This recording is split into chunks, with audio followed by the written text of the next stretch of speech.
Hi, I'm Andrea, and this is going to be a very short and easy tutorial on how to put timestamps on your YouTube videos. So just go into the video that you want to add timestamps to, and down here in the description, maybe take a couple of spaces, put in timestamps. Another space. Now with timestamps, you always have to have your first stamp starting with 00:00. Then do a space, maybe a little dash right there.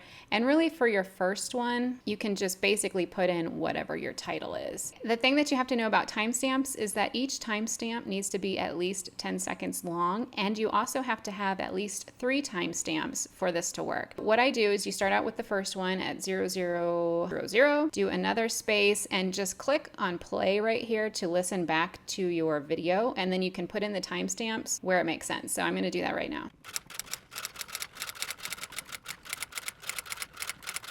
So I have put in all of my timestamps. I start off with the first one here, which is basically just the title of the video. On the subsequent timestamps, these are going to be kind of your chapter titles for your video. And so you want to make them search engine friendly. So you don't want to just put in like part 1, part 2, part 3. You want to put in some keywords, some search terms that people might be searching for. So as you can see in this particular video, all of my chapter titles are a different question that somebody might be asking. If somebody is typing this particular question into Google, Google might use this video as an answer to the question because just this snippet of the video is going to answer their question. It's a really great technique. So then after you're done putting in all of your timestamps, remember have at least 3, then you are going to save your video, and then we're just going to go and check to make sure that these timestamps came up correctly. Yes, it does look like each of these timestamps are working. And let me just check the description down here. These are clickable links down here that will take you to that exact section of the video.